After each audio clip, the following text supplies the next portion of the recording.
A few months back, Sega announced Sonic Racing CrossWorlds at the Game Awards. An announcement I didn't think much of at the time. I was more so surprised we were getting a new Sonic Racing game so soon, until I realized the last one, Team Sonic Racing, came out back in 2019 when I was finishing middle school.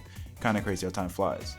Fans were quick to point out what looked to be the extreme gear from Sonic Riders in the teaser, and I kinda brushed it off as a neat little Easter egg at most. Surely they wouldn't actually put it in the game. Fast forward to the February State of Play, and I'm losing my mind over their return. I was a part of the people who got access to the closed beta for CrossWorlds, and I gotta say, this game was a wonderful surprise. I've talked about a significant portion of the mainline Sonic games here on the channel, but haven't really delved much into the spin-offs yet.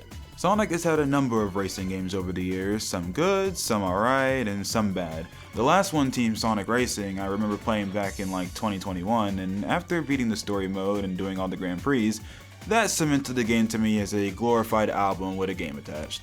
This time around though, holy shit, CrossWorlds is so fire. Arguably the best Sonic racing game they've ever put out. This video is going to be less of a normal review and more of a first impressions, as I'm just giving my thoughts on the closed beta. You can only really play online races here and pick from a limited selection of characters and car parts for the game's customization that they put a lot more thought into than I figured they would. While racing, your car can get hit by items that straight up destroy the pieces you attached to your car before the race started, making your overall stats worse.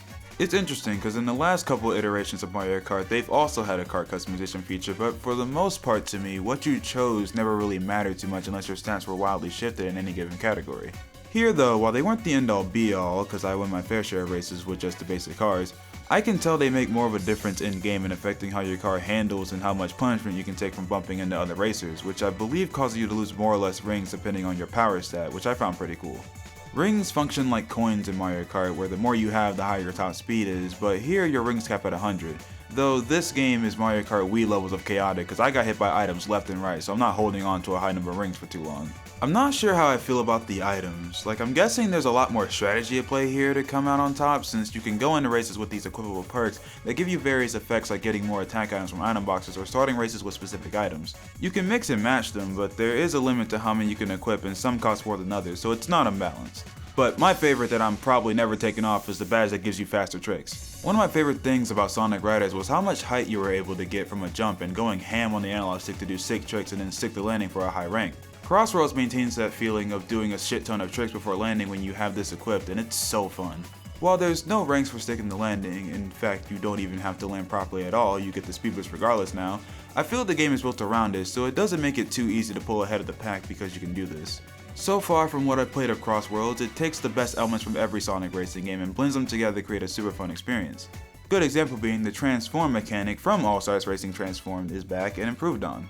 Now, when you're in boat form, you can charge a jump and then trick off said jump for more speed, or how the handling and the planes have overall been improved. I may not think much of Team Sonic Racing, but it was a good looking game graphically, and CrossWorlds is no different. In fact, this is probably the best looking Sonic racing game, or hell, the best looking racing game I've ever seen. The colors pop so much and everything feels so lively. The animation overall seems to have taken a step up too, cause like every character has unique tricks for their cars, and it's really cool, and they're actual tricks too, not just like jump up, strike a pose, like they're actually like doing things on top of their vehicles. I've been craving new locations in Sonic for a while since we've been reusing the same locales from old games for way too long, and I didn't expect to get that from this game of all things. The original tracks here are amazing. Visually they feel fresh and the music for them are really good. I need the OST to be uploaded to YouTube somewhere cause god, the museum track has such a good song and is so much fun to race on. I love that the old tornado from Sonic Unleashed is on display, as well as various items from other games that act as stage hazards like the Crusher Torms from Sonic Lost World and the laser statues from Frontiers. It's such a nice touch. Metal Harbor is a nice track, but the one that blew me away once again with its visuals is Water Palace lifted from Sonic Rush. I know I said I've been craving new locations, but I'm fine with them pulling old ones for this racing game as long as there's more original tracks, or at the very least the tracks they do decide to base on old locations are from games that don't get their iconography pulled from that much. Like, when have we ever seen Water Palace in HD on a console? This is dope. The main gimmick though, the crossing dimensions mechanic, I only feel like I got tired of this because they limited the amount of stages to pull from, so I often got the same track over and over, looking at Shuka Casino Park.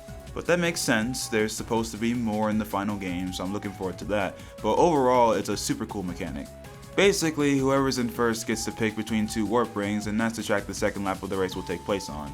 These cross tracks or whatever are super fun, visually stunning, and shake up every race because you truly don't know which track you'll be sent to in any race.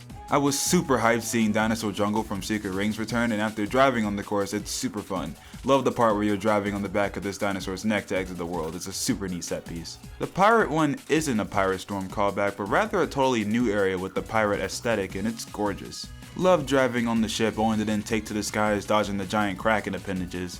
So far on a purely gameplay front, CrossWorlds is doing a lot of things right. Maybe the tracks could be a bit wider because I feel like at certain points the game turns into bumper cars with a shit ton of items being flung around and it makes dodging any of it a hassle. But besides that, I'm wondering what the single player offerings are going to be in the final game. TSR had a story mode, and that definitely was a story mode in a Sonic racing game, but Transform had its cool mission mode that I really liked doing back in the day. Hopefully whatever CrossWorlds decides to do will be above all else fun and make good use of its own gameplay mechanics. The crazy part about it though is that the main thing I wanted to do was use the extreme gear, and to my knowledge they weren't even in the beta, and yet I had so much fun playing the game. So considering that, I have no doubt that when the full game drops they will be fun to use as well. It'll probably be a minute before I actually make a full review of CrossWorlds, got a whole catalog of Sonic games to make it through on the channel, but when I do, I'm feeling confident the game will turn out fine. Sonic has been on a roll in the past year, so I hope they keep the momentum up. Anyways, those were my first impressions of the Sonic CrossWorlds closed beta. It's time for me to go continue work on that Kingdom Hearts 2 video, so I will catch y'all later. Peace. So this was an interesting video to make. I might make more of these if I see other things I can kind of just give a general first impressions on, not really a full review. But yeah, another thing I didn't mention in the video is that another issue I have with the game is that the menus lag for some reason, and that's something that Sonic games have kind of been having issues with recently that I really hope they fix that. But other than that, looking forward to CrossWorlds. As always, if you had a good day, if you made it this far in the video and you're still hearing me right now, I appreciate it. If you want to, subscribe, like the video, and all that good stuff. And yeah, hope you have a peaceful day. Yeah, peace out.